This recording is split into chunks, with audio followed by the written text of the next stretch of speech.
Good friend, the gentleman from Alaska, Mr. Don Young. The Chair recognizes the gentleman from Alaska. Ask unanimous consent to revive and extend. Without objection. I do thank the ranking member, and I do thank my chairman for co-sponsoring this legislation and being supportive of.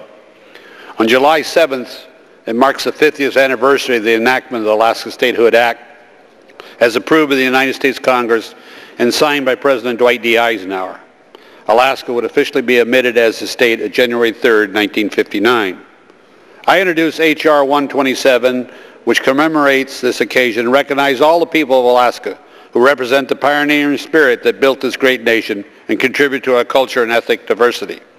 Alaska is the most northern, most western, and most eastern state in the Union, and composing an area 1/5 the size of the United States. And for all those trivia buffs out there, Alaska is roughly 2 1/3 times the size of Texas. Purchased from Russia in 1867 for $7.2 million, or 2 cents an acre, after Congress concluded its resources would virtually be vitally important to the nation's future growth. At the time, the purchase was nicknamed Seward's Folly because it was believed foolhardily to spend so much money on a remote region. Secretary of State William Seward would have the last laugh, though.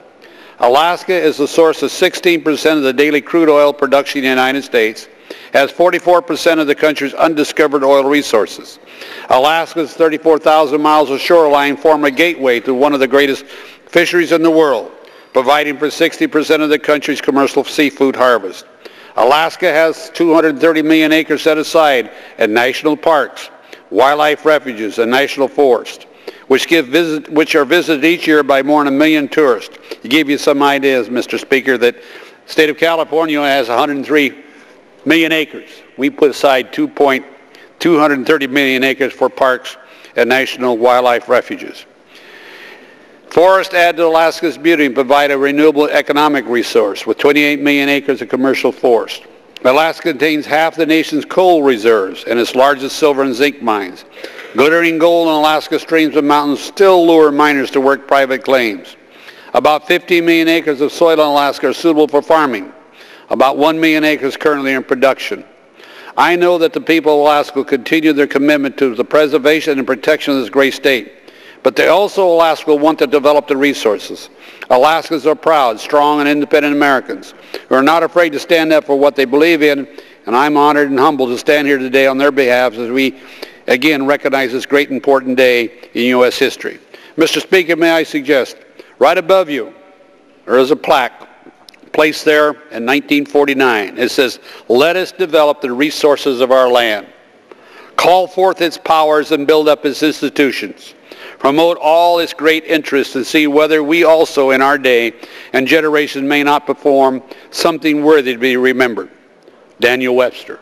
Let us develop our resources. Alaska has the key to the solution of many problems of this great nation, especially the energy crisis. And I ask this body, as you recognize the 50th anniversary of the great state of Alaska, to recognize what we can and what we have contributed to the nation as a whole. As the 50th state, we're proud. 49th state, we are proud, and we're extremely excited with the possibility of contributing more in the future.